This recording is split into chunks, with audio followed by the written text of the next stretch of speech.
Saturday episode కొందరి హౌస్మేట్స్కి తీపి, మరికొందరి హౌస్మేట్స్కి చేదు. ఎగైన్ మళ్ళీ పార్షియాలిటీ కనిపించింది ఈ ఎపిసోడ్లో.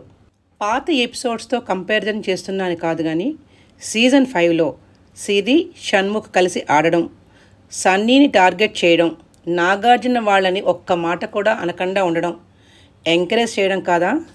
ఆ ఎపిసోడ్స్తో కంపారిజన్ చేస్తే రీతు డిమోన్ ఎపిసోడ్ మరీ టూ మచ్ అయితే మాత్రం అనిపించలేదు. దట్టు సంచాలక్ డెసిషన్ మెయిన్ అని బిగ్ బాస్ ఏ గేమ్కైనా చెప్తూ ఉంటాడు. సో సంచాలక్ డెసిషన్ బట్టి డిమోన్ కెప్టెన్ అయ్యాడు. ఇఫ్ అది బిగ్ బాస్కి నచ్చకపోతే 3 days ఉంచడం ఎందుకు?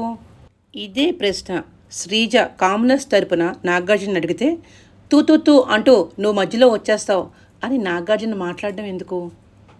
బహుశా శ్రీజ ప్రశ్నకి సమాధానం చెప్పలేకే ఆ మాటలు. ఏదైతేనేంటి, పాపం డిమోన్ ఇప్పుడు ఓనర్స్ టెనెంట్స్ ఓనర్స్గా స్వైప్ చేశారు. ఈ సీజన్లో సుమన్ శెట్టి మాత్రమే జెన్యూన్గా ఆడుతున్నట్టుగా అనిపిస్తుంది. మిగతా వాళ్ళందరూ బిగ్ బాస్ని బాగా అవగాహన చేసుకొని వచ్చిన వాళ్ళే. ఇంత తెలివైన సెలబ్రిటీస్ ముందు కామనర్స్ నిలబడగలరా?